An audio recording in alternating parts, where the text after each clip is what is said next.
Hello everyone, ये third lecture है हमारा एप्लीकेशन ऑफ डेरिवेटिव्स का। टेंजेंट नॉर्मल हम लोग ऑलमोस्ट फिनिश अप कर चुके हैं। बस एक छोटी सी चीज़ उसमें बाकी रह गई है। जैसे कभी कभी इस टाइप के क्वेश्चन आते हैं, एक हमें कर्व दे दिया जाएगा, जैसे ये कर्व है x into y square equal to 8, और एक हमें कोई लाइन बता दी जाएगी। ठीक है, अक्सर ही उस लाइन में कुछ ना कुछ अननोन वेरिएबल्स होते हैं, और एक कंडीशन ऐसा बताया जाएगा कि जो वो लाइन है गिवन कर्व का या तो टेंजेंट है या नॉर्मल है। फिर ऐसे में जो अननोन वेरिएबल्स मौजूद होंगे लाइन में, उनकी वैल्यू उनसे पूछ ली जाएगी, या उनके बीच में रिलेशन पूछ लिया जाएगा, कोई कंडीशन पूछ ली जाएगी। ठीक है, तो जैसे ये क्वेश्चन है, find the condition such that y equal to M x plus c is a tangent to the curve x y square equal to 8। Condition बतानी है। तो बेसिकली यहाँ पे ये दो अननोन हमें वेरिएबल्स दिखाई दे रहे हैं एम और सी, इनके बीच में कोई ना कोई एक रिलेशन बताना है। ठीक है, कोई एक्स्ट्रा इसमें थ्योरेटिकल पार्ट नहीं है। ओके, क्या कर सकते हैं हम लोग इस तरीके के क्वेश्चन में देखते हैं। अब ये ऑलरेडी हमें बताया हुआ है कि ये एक टेंजेंट है। ठीक है, हम क्या करेंगे, कोई एक पॉइंट खुद से एज्यूम करके इस वाले कर्व के ऊपर, और वहाँ पे खुद से एक टेंजेंट लिखेंगे और दिए हुए गिवन टेंजेंट के साथ में उसको कंपेयर कर देंगे। ओके, तो हम ये मान लेते हैं कि लेट पी कोई एक पॉइंट है। ठीक है, on this curve x y square equal to 8। ठीक है, बेहतर है पैरामीट्रिक फॉर्म में एज्यूम करना पॉइंट को। तो क्या ले सकते हैं हम लोग पैरामीट्रिक फॉर्म में, एक्स वाई स्क्वायर है ना, 2 इंटू 2 इंटू 2 8। तो हम ले सकते हैं y का वैल्यू 2 इंटू, मान लो t ले लिया तो 2t 4t स्क्वायर आ जाएगा, 2 अपॉन टी स्क्वायर यहाँ कर लेते हैं ना, टी स्क्वायर कैंसिल हो जाएगा, 8 मिल जाएगा। ओके, ऐसे करके हमने कोई पॉइंट एज्यूम कर लिया। अब इसी पॉइंट पे हम लोग खुद से एक टेंजेंट लिखेंगे, ऑब्वियसली वो टी के टर्म में आएगा। ठीक है, तो उसके लिए फिर हमें इसको डिफ्रेंशिएट करना पड़ेगा, d Y by D x लिखना पड़ेगा। तो पहले हम ऐसे लिख लेते हैं y square equal to 8 upon x, फिर इसको हम लोग डिफ्रेंशिएट कर लेंगे, 2y into d Y by D x equal to minus 8 upon x square. ठीक है, यहाँ से d Y by D x का वैल्यू ये पी पॉइंट के ऊपर क्या मिल जाएगा, -4 upon y into x square. तो -4 अपॉन वाई कितना है हमारे पास में 2t, एक्स स्क्वायर होगा 4 अपॉन टी पावर 4, है ना। 4 यहाँ से कैंसिल होगा, तो minus T cube upon 2, minus T cube upon 2 हो जाएगा हमारा स्लोप। तो अब हम टेंजेंट लिख सकते हैं, टेंजेंट हो जाएगा हमारे लिए y minus y1 equal to slope into x minus x1, है ना। ओके, सॉरी ये मैंने स्लोप गलत लिख दिया। स्लोप है हमारे पास माइनस टी क्यूब अपॉन 2। तो इसको ज़रा हम सिंप्लीफाई करें, minus T cube upon 2 into x plus 2 cancel होएगा, तो टी बचेगा, और यहाँ से 2t जाएगा तो प्लस 3t हो गया ये, है ना। ठीक है, इसको अगर हम हमारे दिए हुए tangent y equal to M x plus C के साथ में क्या कर दें, कंपेयर कर दें, तो हमें सीधे सीधे m का वैल्यू क्या दिख रहा है, माइनस टी क्यूब अपॉन 2, और c का वैल्यू दिख रहा है 3t, है ना। t एलिमिनेट करेंगे तो m और c के अंदर जो है कंडीशन मिल जाएगी हमें। तो बस यहाँ से t का वैल्यू c अपॉन 3 इधर में अगर हम पुट कर लें, तो 2m equal to minus c upon 3 whole cube, ये कितना हो जाएगा 27 into 2 54m is equal to minus c power 3, और c cube plus 54 times m is equal to 0। ये हमारी रिक्वायर्ड कंडीशन होगी। ठीक है, तो इस तरीके का क्वेश्चन आ सकता है जहाँ पर हमें कंडीशन पूछी जाएगी अब या तो टेंजेंट दिया रहेगा या नॉर्मल दिया रहेगा। अगर नॉर्मल बोला होता तो यही सारा कुछ काम हम नॉर्मल के लिए करते, नॉर्मल की इक्वेशन लिखते और उसको दिए हुए इक्वेशन के साथ में क्या करते, कंपेयर करते, है ना। ओके, अब अगर ये जो कर्व था यहाँ पे, ये कर्व अगर हमें 2 डिग्री इक्वेशन के फॉर्म में दिया हुआ, ठीक है ना, कैसा एक कर्व दिया हो 2 degree equation, general 2 degree equation ऐसा रहता है, ax² plus 2hxy plus by² plus 2gx plus 2fy plus c equal to 0। Curve अगर 2 डिग्री इक्वेशन के फॉर्म में लिखा हो तो इसमें हम लोग एक दूसरी चीज़ भी अप्लाई कर सकते हैं। वो दूसरी चीज़ ये है कि जो भी हमारी लाइन गिवन होगी, ये हमारा कर्व है, ठीक है, और मान लेते हैं लाइन है मेरे पास ax plus by plus c equal to 0। तो इस केस में हम लोग कर्व को और लाइन को आपस में सॉल्व कर लेंगे। आपस में सॉल्व करने का मतलब कि यहाँ से या तो x का वैल्यू उठा के यहाँ पुट कर दिया या y का वैल्यू पुट कर दिया, है ना। ऐसे में हमेशा, चूँकि ये 2 डिग्री कर्व है, तो हमें एक क्वाड्रेटिक इक्वेशन मिल जाएगा, ठीक है ना। डिपेंड करेगा आइदर इन x और इन y। तुम क्या करते हो, अगर तुमने यहाँ से x का value in terms of y लिखा तो ये क्वाड्रेटिक y के टर्म में आएगा, ठीक है, या फिर इसका वाइस वर्सा, अगर तुमने y का value in terms of x लिखा तो ये क्वाड्रेटिक जो है वो x के टर्म में दिखाई देगा यहाँ पे। बट इन एनी केस ये एक क्वाड्रेटिक तो बनेगा यहाँ पे। फिर तुम क्या करोगे, फिर अगर ये बोला है कि ये लाइन टेंजेंट है तो इसका मतलब डेफिनेटली रिपीटेड रूट है। टेंजेंट है तो वो 2 जगह पे कट तो करेगा नहीं, क्वाड्रेटिक है, कॉमन पॉइंट एक है, तो इसका मतलब कि रिपीटेड रूट है। तो रिपीटेड रूट की कंडीशन तुम्हें पता है, क्वाड्रेटिक का डिस्क्रिमिनेंट जो है d, वो 0 अगर कर दोगे यहाँ से तो यहाँ से डायरेक्ट कंडीशन भी मिल जाएगी। बट ये काम हमेशा नहीं कर सकते हम लोग, 2 डिग्री इक्वेशंस में ये काम कर सकते हैं, ठीक है।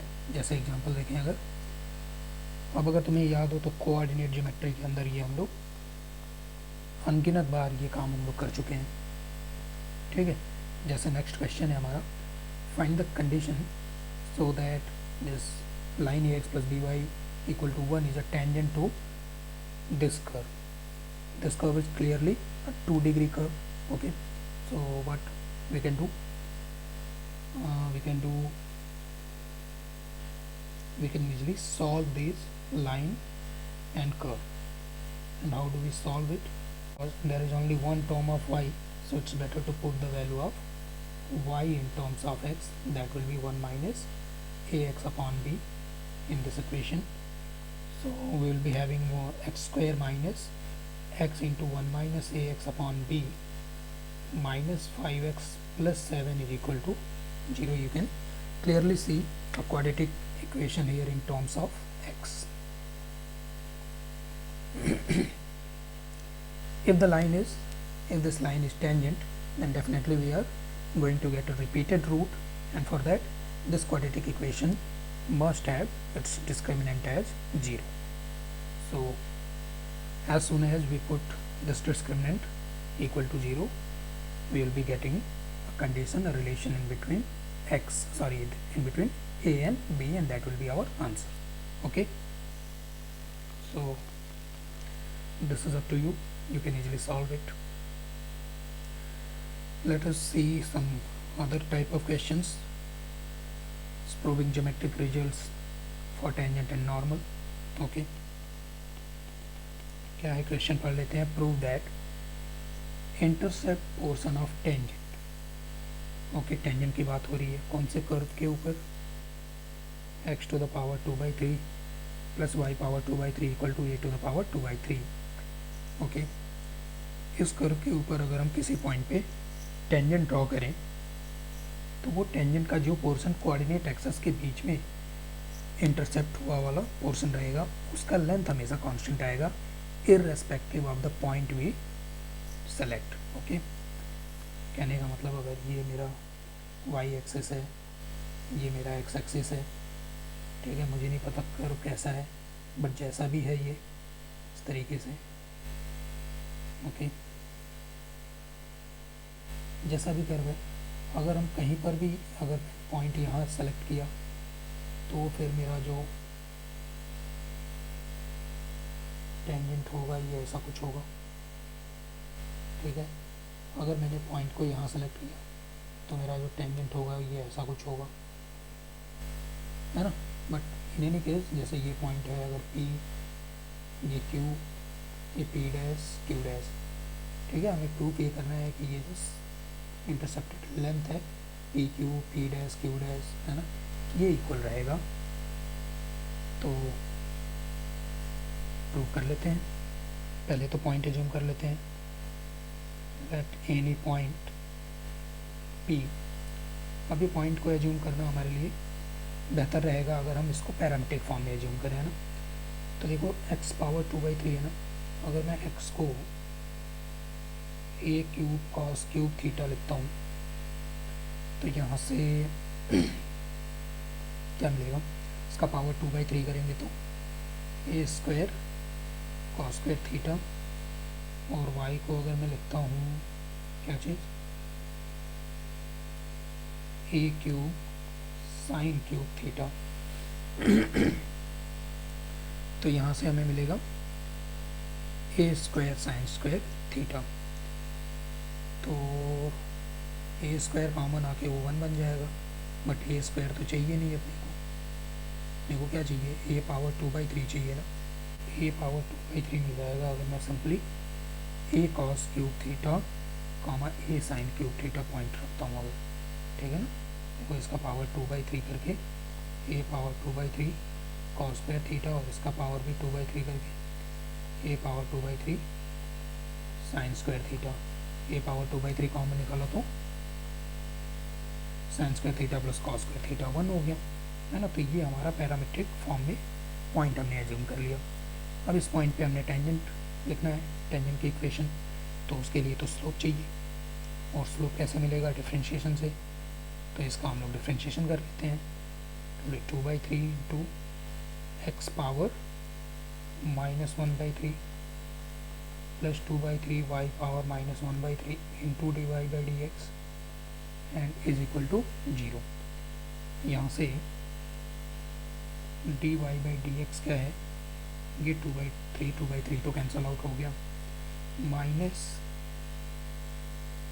This x upon y whole to the power -1/3, ठीक है। x और y का वैल्यू अगर पुट करें, क्योंकि हम लोग ये वाले पॉइंट पे टेंजेंट का इक्वेशन लिखना चाहते हैं, तो x की जगह पे a cos क्यूब, y की जगह पे a sine cube, a cancel होगा तो हमें मिल जाएगा cos theta upon sine theta का पावर -1, और यहाँ पे माइनस है ना, तो अल्टीमेटली ये मिल गया हमें माइनस ऑफ tan थीटा। ये हमारा हो गया स्लोप। ओके, अब हम लोग टेंजेंट का इक्वेशन लिख लेते हैं। अब टेंजेंट हो गया क्या, तो टेंजेंट हो गया y minus a sine cube theta equal to minus tan theta into x minus a cos cube theta, ठीक है। ये टेंजेंट हमने लिख लिया। अब इसका पॉइंट ऑफ इंटरसेक्शन हमें देख लेना है, एक्स एक्सिस और वाई एक्सिस के साथ में क्या होगा, फिर वो लेंथ जो है वो हमेशा कांस्टेंट आएगा, ऐसा प्रूफ करना है, ठीक है। तो पॉइंट ऑफ इंटरसेक्शन या तो x बराबर 0 और y बराबर 0 पुट करके सॉल्व करिए, या फिर इसको आप सीधे इंटरसेप्ट फॉर्म में कन्वर्ट कर लीजिए, है ना। इंटरसेप्ट फॉर्म में अगर हम इसको कन्वर्ट करते हैं, x अपॉन, शायद ये क्वेश्चन हम कर भी चुके हैं पिछले ही लेक्चर में, x upon a cos theta plus y upon a sine theta is equal to 1, ठीक है ना। तो ये वाला पॉइंट हमें एक्स एक्सिस वाला पॉइंट, इनमें से चलो मैं डिलीट कर देता हूँ, ये एक ही को लेके चलते हैं, ठीक है। ये पॉइंट हमें मिल गया a cos थीटा कामा 0, और ये मिल गया 0 कामा a साइन थीटा।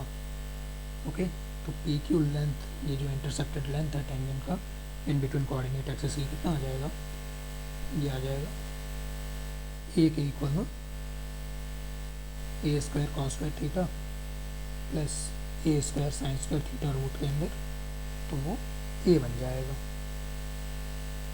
ठीक है, तो इससे प्रूफ हो गया कि ये जो लेंथ है हमेशा कांस्टेंट रहेगा irrespective of the point we select. Okay, let us move on to the next question and it is have to prove that the area formed by coordinate axis and any tangent to the curve this is also constant. Okay, again similar question है, बिल्कुल similar question है। फिर से हम लोग P point assume कर सकते हैं यहाँ भी। ये तो रेक्टेंगुलर हाइपरबोला है, स्टैंडर्ड इसका पैरामीट्रिक फॉर्म रहता है C upon T comma C into T. ठीक है, ये पॉइंट हमने ले लिया। फिर स्लोप कहाँ से मिलेगा, यहाँ डिफ्रेंशिएशन से y equal to c square upon x लिखा है, तो यानी कि dy बाई डी एक्स हो गया माइनस सी स्क्वायर अपॉन एक्स स्क्वायर है ना। बट ये पॉइंट हमें p पॉइंट पे सेलेक्ट करना है, p पॉइंट पे कैलकुलेट करना है स्लोप, तो x का वैल्यू c अपॉन टी, तो ये माइनस सी स्क्वायर अपॉन सी स्क्वायर टी स्क्वायर यहाँ आ जाएगा, तो ये कैंसिल हुआ, तो माइनस टी स्क्वायर ये हमारा स्लोप है। अब हम टेंजेंट लिख सकते हैं, टेंजेंट हो गया मेरा y minus c t equal to slope into x minus x one that is c upon t, है ना। ये टेंजेंट है। प्रूफ हमें क्या करना है कि ये टेंजेंट ने कोऑर्डिनेट एक्सिस के साथ में, कोऑर्डिनेट एक्सिस के साथ में ये जो है, ये जो एरिया बनाया है, एरिया ऑफ ट्रायंगल, ये ट्रायंगल का एरिया जो है ये कांस्टेंट है।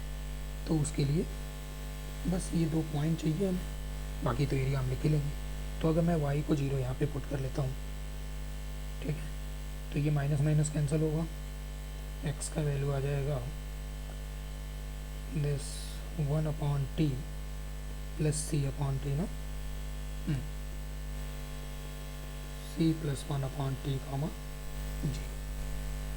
और ऐसे ही अगर हम लोग x का वैल्यू पुट कर लेते हैं, x का वैल्यू, तो y का वैल्यू क्या मिलेगा, सी टी वहाँ जाएगा, ऐड हो जाएगा वहाँ पे सी टी जाके, और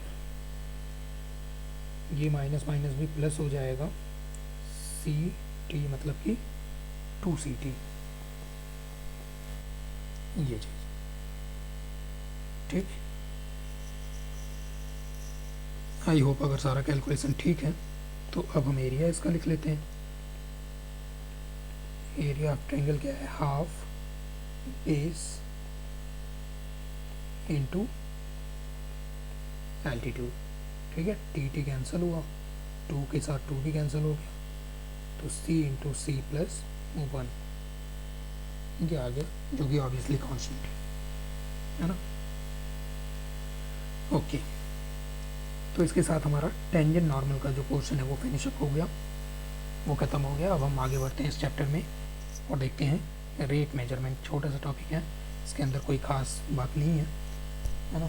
कुछ वर्ड प्रॉब्लम इसके ऊपर आते हैं, और ज़्यादातर तो ये तुम्हारे बोर्ड एग्जाम्स को लेके ये इम्पॉर्टेंट है। वहाँ पे सब्जेक्टिव प्रॉब्लम 2 से 4 मार्क का मिलेगा तुम्हें। तो क्या है इसके अंदर, ऐसे समझो जैसे मान लो कि यहाँ पे कोई स्फीयर है, ठीक है ना, स्फीयर ऑफ रेडियस से r, तो स्फीयर का वॉल्यूम क्या हो गया, चलो सरफेस एरिया ले लेते हैं। इसका सरफेस एरिया है 4πr², ठीक है। अब अगर ऐसा बोला जाए कि ये जो स्फीयर है, सपोज ये वेरिएबल स्फीयर, मतलब कंसिडर इट एज बलून, जिसके अंदर हवा भरेंगे तो उसका जो डायमेंशन है, उसका जो रेडियस है वो चेंज होगा, ऑब्वियसली उसका वॉल्यूम भी चेंज होगा, सरफेस एरिया भी चेंज होगा। तो मान लेते हैं कि ये हमारा जो रेडियस है ये चेंज हो रहा है, तो रेडियस अगर चेंज हो रहा है तो उसके अकॉर्डिंगली हमारा सरफेस एरिया भी चेंज होगा। तो इसी तरीके के क्वेश्चन इस वाले टॉपिक में आएंगे कि हमें ये रेडियस के चेंज होने का रेट बता दिया जाएगा कि टाइम के रिस्पेक्ट में मान लिया कि चलो ये 2 सेंटीमीटर पर सेकेंड के हिसाब से चेंज हो रहा है। तो ऐसे में चेंज इन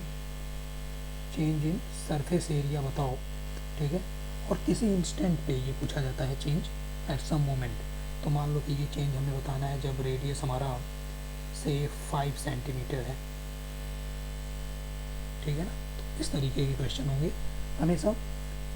दो चीज़ों में एक रिलेशन होगा, उनमें से एक चीज़ का वेरिएशन हमें बताया जाएगा, क्वेश्चन में दिया होगा, दूसरी चीज़ का वेरिएशन हमसे पूछा जाएगा, ठीक है। इसके अंदर जो इम्पोर्टेंट बात है वो ये है कि अगर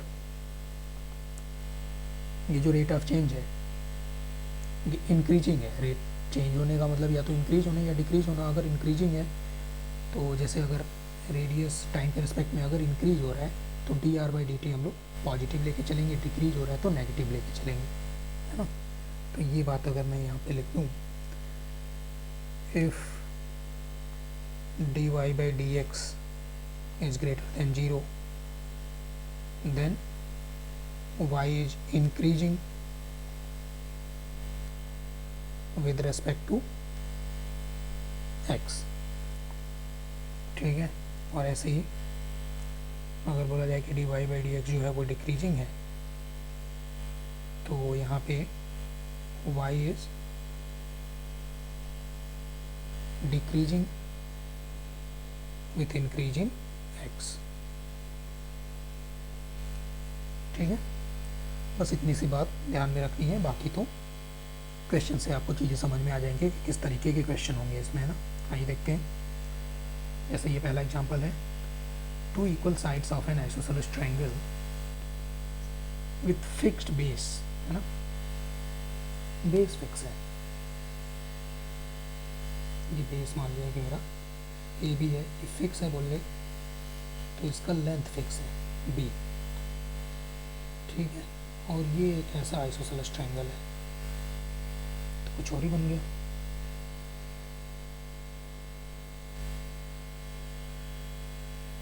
ठीक, ओके।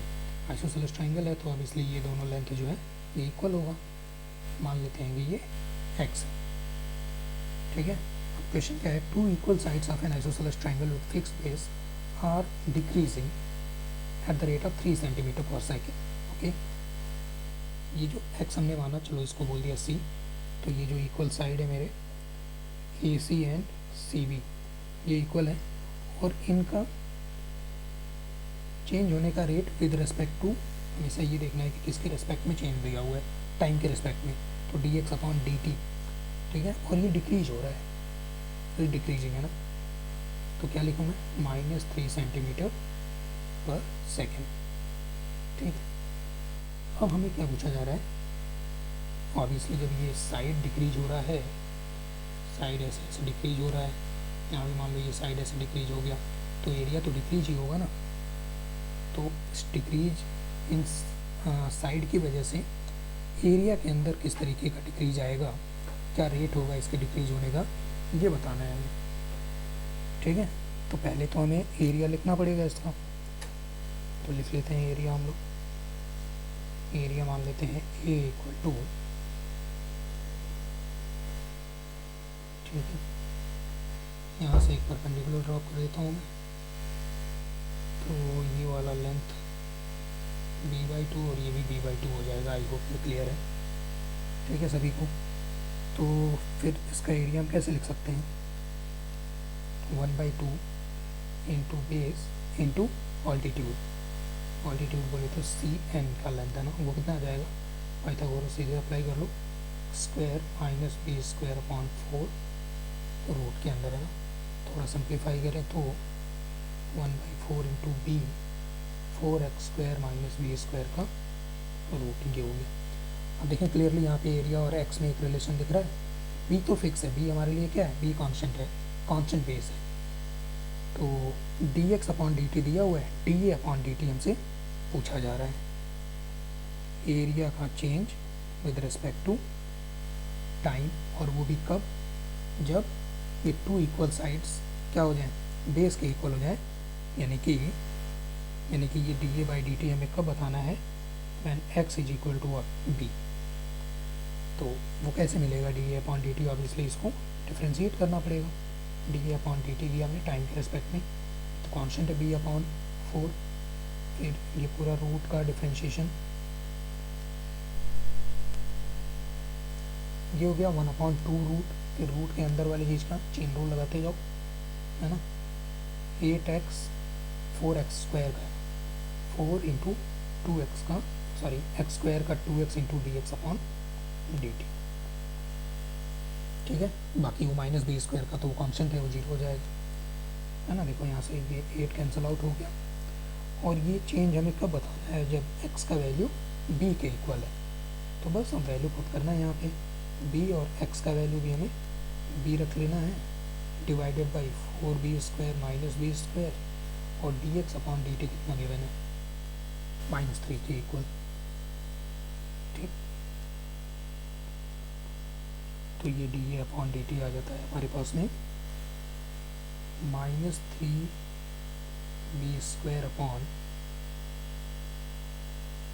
√3 इंटू बी, यानी कि -√3 इंटू बी, एंड यूनिट क्या हो जाएगा, सेंटीमीटर पर सेकंड दिया हुआ था, तो सेंटीमीटर स्क्वायर पर सेकंड। ये आंसर हो गया हमारा, ठीक है। ओके, तो ठीक है, आगे बढ़ते हैं, देखते हैं अगला क्वेश्चन क्या है। अगला क्वेश्चन है water is poured into an inverted hollow cone, ठीक है, बना लेते हैं। क्या बन रहा है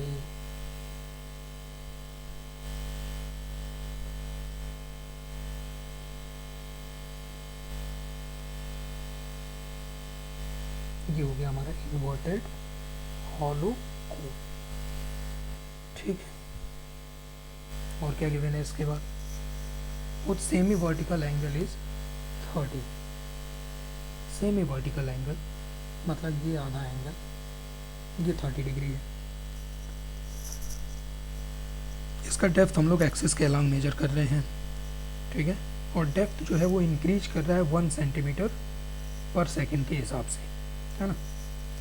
चलो मान लेते हैं कि यहाँ अभी इतना कुछ इसमें लिक्विड या वाटर फिल्डअप है, ठीक है। तो ये जो हमारा ये हाइट हो गया, या डेप्थ बोलने हाइट बोलने जो मर्जी बोल लें इसको, है ना। तो इसका इंक्रीज होने का रेट, मतलब वाटर हम यहाँ से पोर आउट कर रहे हैं, ठीक है, पोर इन कर रहे हैं सॉरी, तो डेप्थ या हाइट ऑफ वाटर वो ऑब्वियसली बढ़ेगा। तो D h upon D T जो है ये 1 सेंटीमीटर पर सेकेंड गिवन है, ठीक। क्या पूछा है, find the rate at which volume of water increases and the depth is 24 centimetre. ये डेप्थ बढ़ते बढ़ते जब 24 सेंटीमीटर, मान लो ये 24 सेंटीमीटर है, जब इतना हो जाएगा उस इंस्टेंट पे वॉल्यूम में क्या इंक्रीज होगा, वॉल्यूम में क्या इंक्रीज होगा, ठीक है। तो ये क्वेश्चन है। अब इसके लिए d h upon D t और d v upon D t हमसे पूछा गया है, तो कहीं ना कहीं एक रिलेशन तो होना चाहिए ना, वी वॉल्यूम और जो हमारा हाइट है उसके बीच में, तब तो जाके हम लोग उसको डिफ्रेंशिएट करके वो रिलेशन फाइंड आउट कर सकते हैं, ठीक है। ओके, ये वाला एंगल 30 डिग्री गिवन है, ठीक है। तो हमें ये देखना पड़ेगा, अगर मैंने इस हाइट को h मान लिया, तो यहाँ पे अगर मैं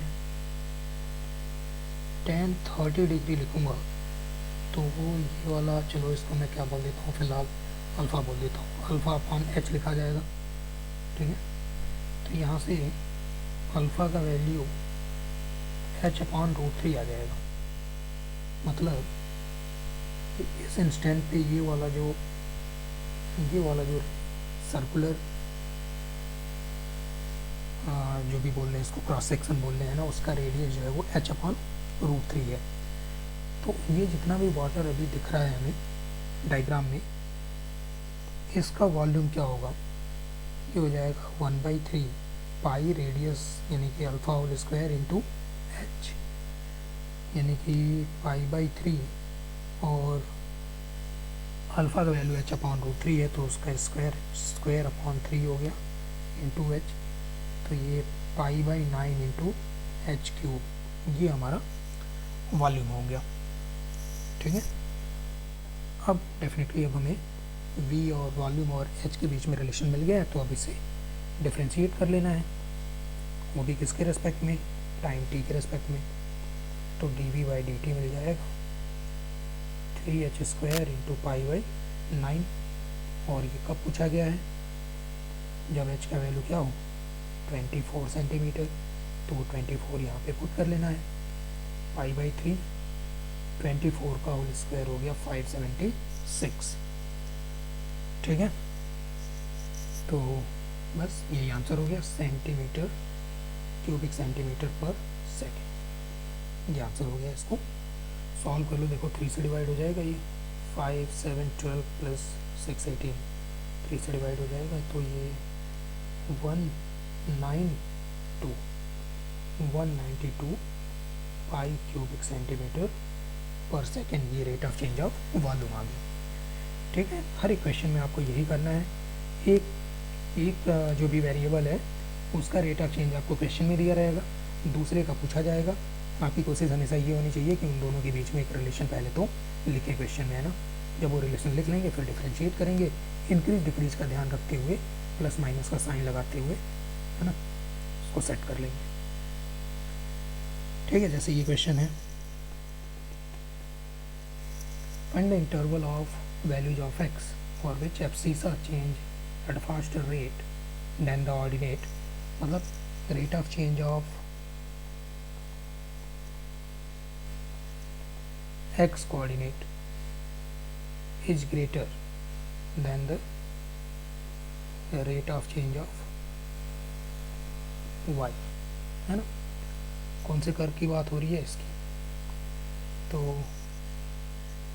अगर मैं यहाँ से dy/dx लिखूँ, dy/dx ये हो जाएगा x³/12 है ना, सो इट विल बी 3, मतलब x²/4, ठीक। अब देखो क्या बोला है, rate of change of x is greater than rate of change of y।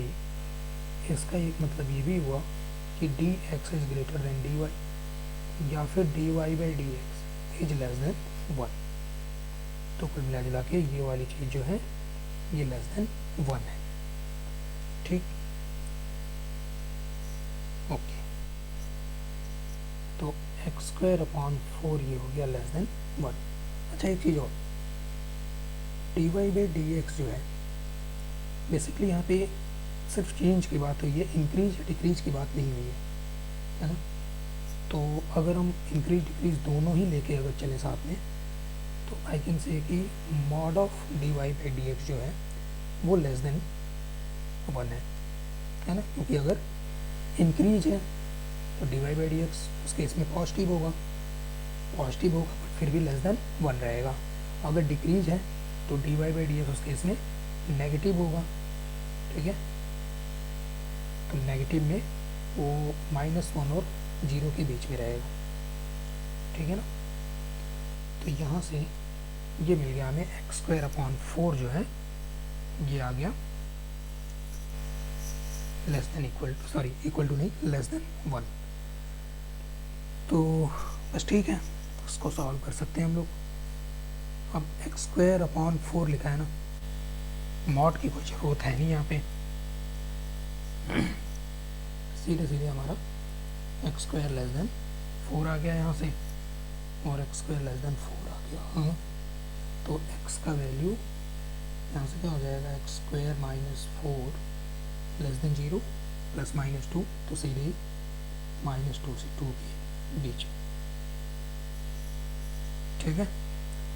But एक चीज़ यहाँ पे देख सकते हैं हम लोग, यहाँ से 0 को हमें नेगलेक्ट करना पड़ेगा, क्योंकि अगर हम x का वैल्यू 0 रख लेते हैं ना, तो फिर ये y भी 0 वहाँ पे बन जाएगा। तो x बराबर 0 और y बराबर 0 पे, x बराबर 0 और y बराबर 0 पे बेसिकली dy/dx जो है वो 0 हो जा रहा है। x बराबर 0 पे क्या हो जा रहा है, यहाँ से देखो dy/dx जो है वो 0 के इक्वल हो जा रहा है। बट हमें चाहिए क्या, dy/dx लेस देन 1, मतलब इंक्रीज चाहिए। dy/dx अगर 0 हो गया तो इंक्रीज तो नहीं बचा ना, फिर तो वो कांस्टेंट हो गया, मतलब x के रेस्पेक्ट में y चेंज ही नहीं होगा फिर तो इसलिए यहाँ से 0 हटाना पड़ेगा। मतलब ऐसे वो सारे पॉइंट हटाने पड़ेंगे जहाँ पे dy by D x zero हो जाए, तो इस केस में तो क्या है वो जीरो ही है। तो ये फाइनल आंसर हो गया हमारा। ओके,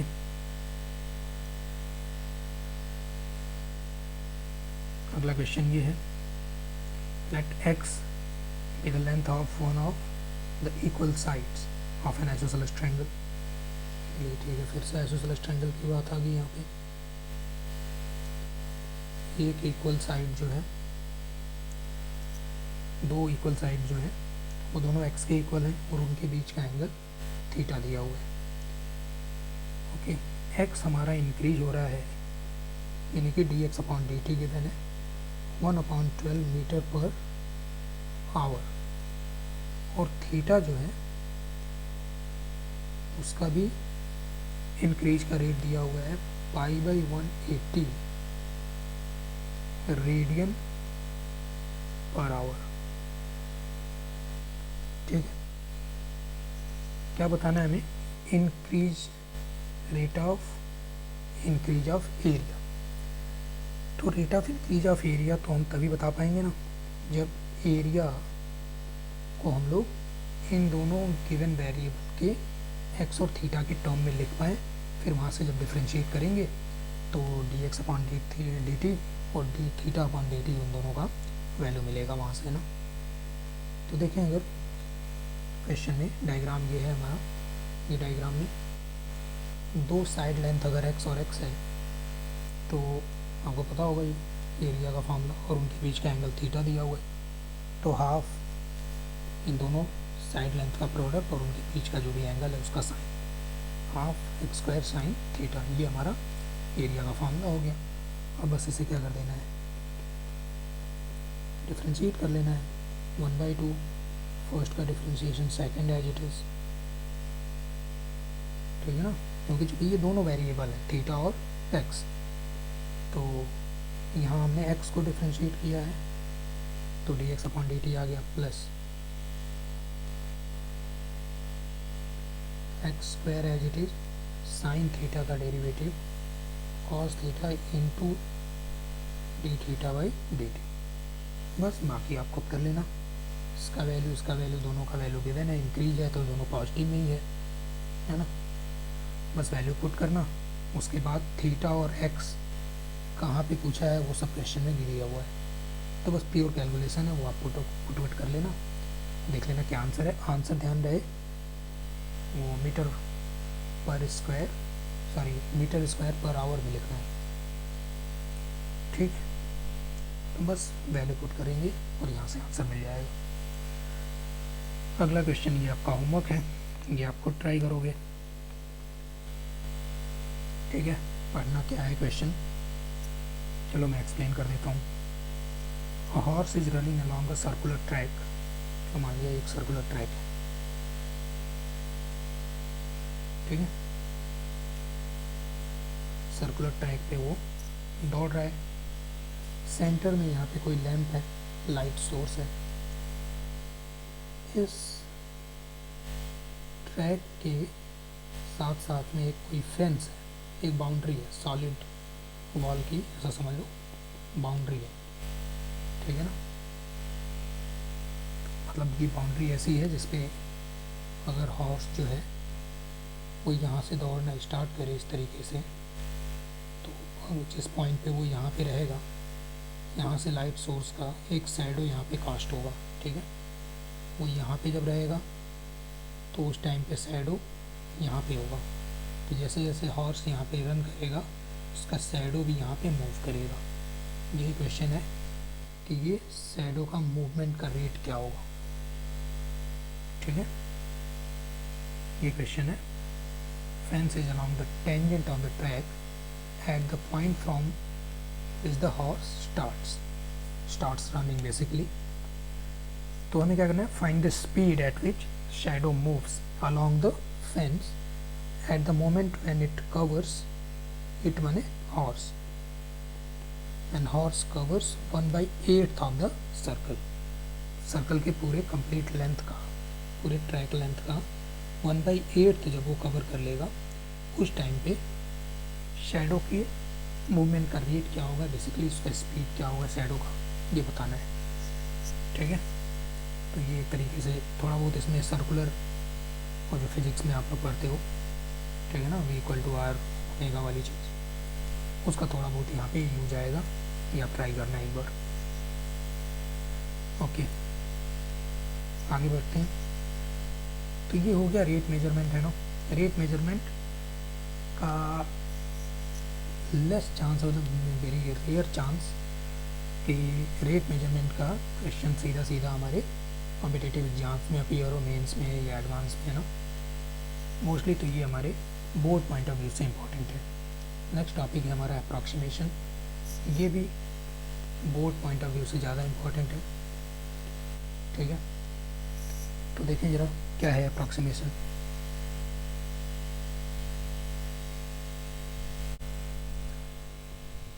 मान लेते हैं ऐसा कोई कर्व है, ठीक, कर्व का नाम है y=fx। इसके ऊपर यहाँ पे हमने कोई एक पॉइंट सेलेक्ट किया, से x, y पॉइंट है। ओके, तो ऑब्वियसली ये वाला जो पॉइंट होगा ये हमारा x, 0 हो जाएगा। अब हम x कोऑर्डिनेट में ये जो x है इसको थोड़ा सा चेंज करते हैं। कितना चेंज करते हैं, मान लिया डेल्टा एक्सिस को चेंज करते हैं, तो उस टाइम पे हमारा इसके करस्पॉन्डिंग कर्व के ऊपर जो पॉइंट आएगा वो कुछ यहाँ पे आ जाएगा। ठीक है, ये चेंज है डेल्टा एक्स का, तो इसका x coordinate x + delta x, 0 हो गया। क्यू पॉइंट का कोऑर्डिनेट x + डेल्टा x। ठीक है, अब चूँकि यहाँ पे हमने x में डेल्टा x का चेंज किया है तो y भी तो चेंज हुआ ही। ये y कितना चेंज हुआ, ये भी चेंज मान लेते हैं कि ये कितना है, डेल्टा y के इक्वल है। तो y कोऑर्डिनेट हमारा y + डेल्टा y आ जाएगा। ठीक, ओके। अब मैं यहाँ से अगर एक टेंजेंट डालता हूँ P पॉइंट से, ये टेंजेंट मान लेते हैं कि ये वाला पॉइंट हमारा R पॉइंट है और ये S पॉइंट है। ठीक,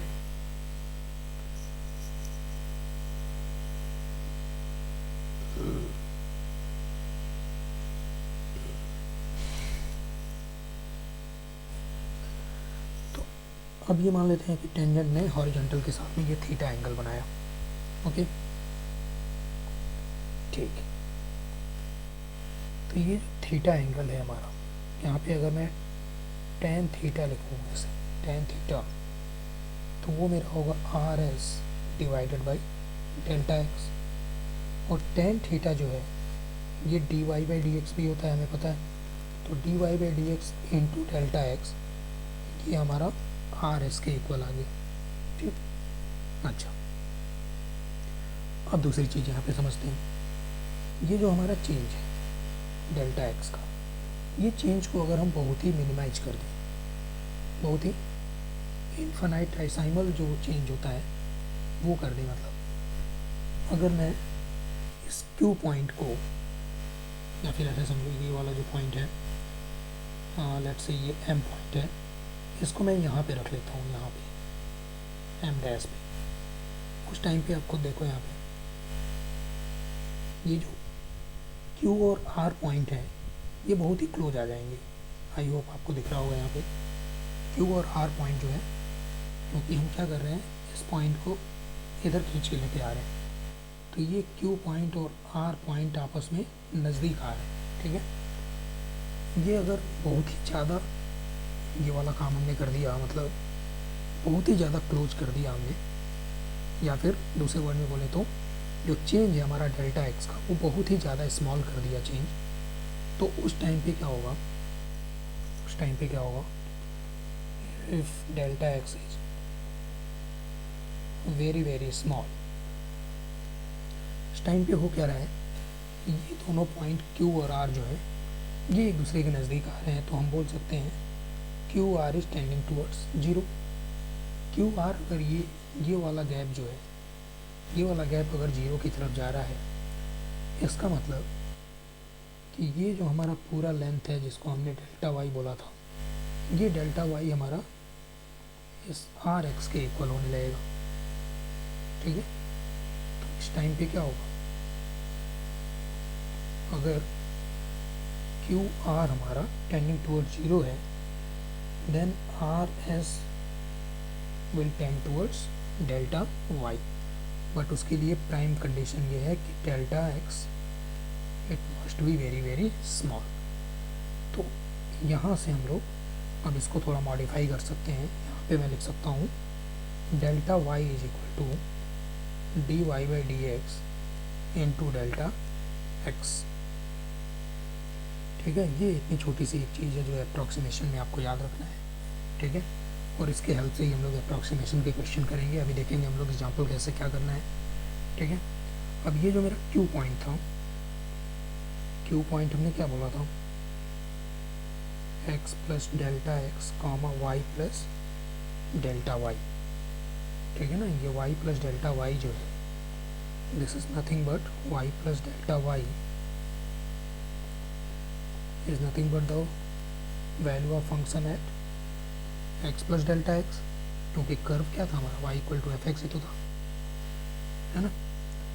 तो यहाँ से y प्लस डेल्टा वाई का क्या वैल्यू आ जाएगा, y प्लस डेल्टा वाई का वैल्यू हो जाएगा y plus D Y by D X into delta X. ठीक है, ये वाली चीज़ आपको नहीं याद रखनी है। अगर ये वाली चीज़ याद है तो बस उसको y में ऐड ही तो करना है। ठीक है, अब देखते हैं इसका कैसे यूज करेंगे हम लोग क्वेश्चंस में। तो जैसे ये क्वेश्चन है, फाइंड अप्रॉक्सीमेट वैल्यू, इस तरीके का 1 से 2 नंबर का क्वेश्चन है, सब बोर्ड वगैरह में देखने को आपको मिलेगा। फाइंड अप्रॉक्सीमेट वैल्यू ऑफ 64.02 का पावर 1/2 या इसका स्क्वायर रूट हमें अप्रॉक्सीमेटली कैलकुलेट करना है। तो अब ऐसे क्वेश्चन में आपको क्या करना पड़ेगा,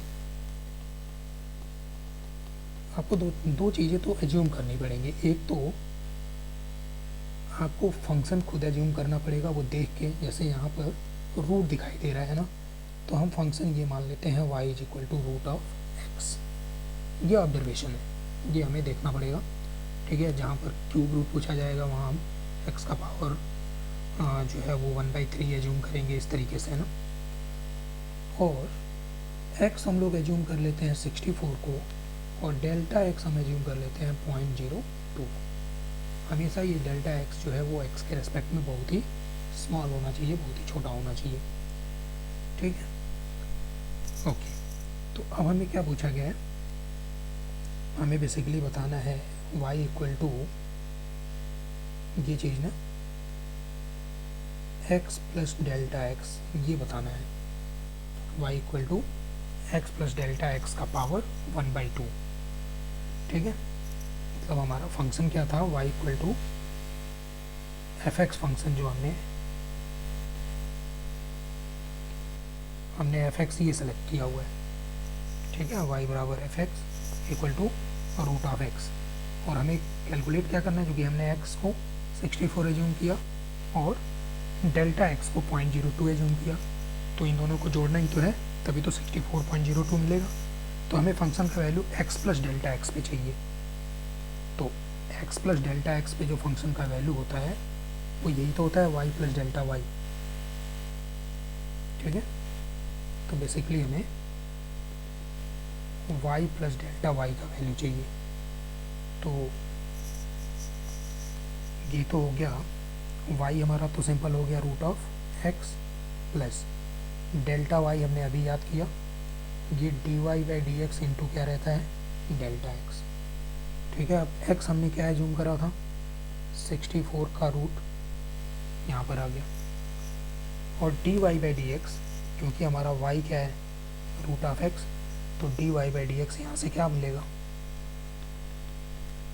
ये चीज़ 1/2 root X into delta X. बाकी सब वैल्यू अगर पुट कर लो यहाँ पे, तो रूट 64 प्लस 1/2 रूट 64 ये हो गया, इक्वल टू a प्लस ये हो गया 0.01/8 है ना, या फिर 8 + 1/800, ये हमारा अप्रॉक्सीमेट वैल्यू आ गया। तो इस तरीके से ये फंक्शन भी आपको सेलेक्ट करना पड़ेगा, x की वैल्यू क्या है, डेल्टा x की वैल्यू क्या है, वो भी आपको सेलेक्ट करना पड़ेगा। ठीक है, एक तो एग्जाम्पल और करेंगे तो समझ आ जाएगा। जैसे यहाँ देखें इस क्वेश्चन में, अब जैसे ये आसान है, प्रीवियस क्वेश्चन से ये ज़्यादा ईजी है, क्योंकि यहाँ पर फंक्शन क्या है वो अब हमें खुद एज्यूम करने की ज़रूरत नहीं है, वो ऑलरेडी गिवन है। फंक्शन गिवन है, फंक्शन का वैल्यू हमें 5.001 पे कैलकुलेट करना है। तो x हम लोग 5 को मान लेते हैं और डेल्टा x 0.001 को मान लेते हैं।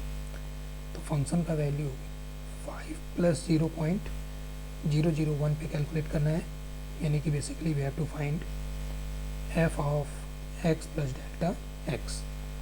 तो ये क्या होता है, ये होता है y, या इस केस में अगर हम लिखें तो fx + dy/dx, यानी कि f'(x) और इंटू डेल्टा x। ठीक है ना, तो fx क्या हो गया, f5 + f'5 और इंटू डेल्टा x है मेरे पास 0.001। बस बाकी वैल्यू पुट कर लो। f5 तो यहाँ से x का वैल्यू 5 पुट किया, 5³ - 7 × 5² + 15, ये हो गया f5 का वैल्यू। f'5 पहले यहाँ से कैलकुलेट कर लेते हैं, that will be 3x² - 7x², sorry 3x² - 14x। तो यहाँ से f'5 क्या मिलेगा, 3 × 5² - 14 × 5, ये हो गया इंटू 0.001। बस इसको सॉल्व कर लेंगे, यही आंसर हो गया। ये क्वेश्चन ज़्यादा इजी था, क्योंकि यहाँ पर फंक्शन ऑलरेडी हमें बताया गया था। ऊपर वाले क्वेश्चन में फंक्शन नहीं बताया गया, तो उसमें हमें एज्यूम करना पड़ेगा। अगला क्वेश्चन देखेंगे, 124.5 का क्यूब रूट चाहिए। 125 का क्यूब रूट तो सबको ही पता है, ये होता है 5। तो यहाँ से ये देख के पता चल गया कि हमें फंक्शन क्या रखना है और x की वैल्यू क्या रखनी है। फंक्शन f(x) जो है ये x का पावर 1/3 रख लेना है, x जो है वो 125 रख लेना है, और डेल्टा x जो है वो -0.5 रख लेना है। डेल्टा x जो है वो प्लस भी हो सकता है, माइनस भी हो सकता है। ठीक है, अब यहाँ पे कैलकुलेट क्या करना है, फंक्शन का वैल्यू x + डेल्टा x पे ना, ये तो कैलकुलेट करना है। बेसिकली फंक्शन का वैल्यू 124 - 0.5, ये तो करना है। ये x है, ये डेल्टा x है हमारा। ठीक है, तो ये कितना होता है, ये होता है y + dy/dx into delta x। ठीक है, यहाँ f(x) के टर्म में लिखें अगर, तो ये f(x) +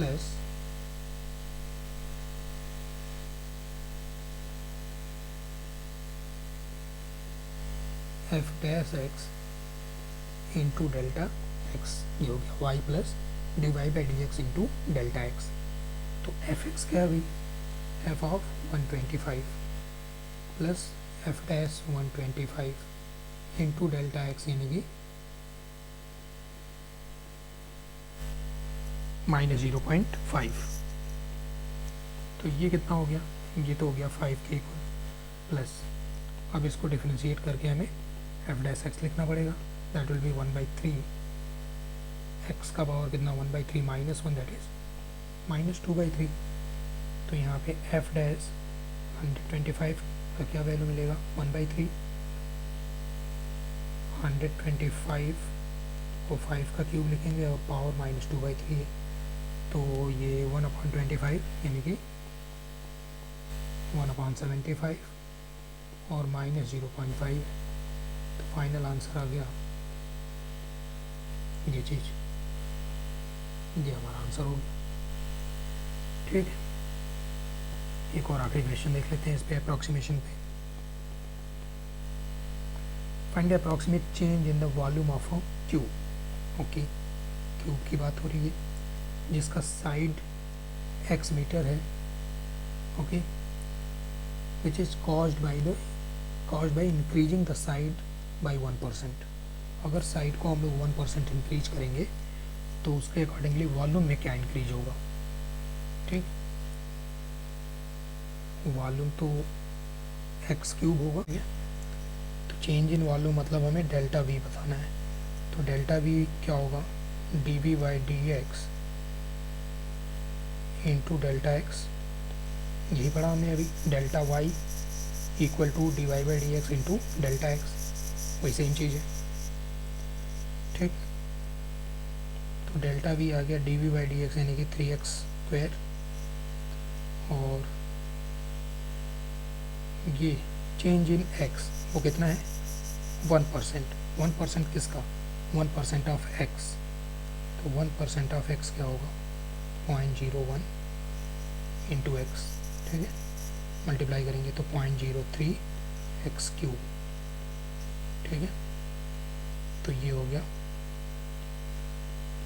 0.03 इंटू वी, मतलब कितना परसेंट का चेंज हुआ, 0.03 ऑफ वॉल्यूम वी मैंने 3%। तो अप्रॉक्सीमेटली हम ये बोल सकते हैं कि अगर साइड में हम लोग 1% का चेंज करेंगे, वॉल्यूम में जो है वो 3% का चेंज आ जाएगा, ठीक है। So this is all about approximation.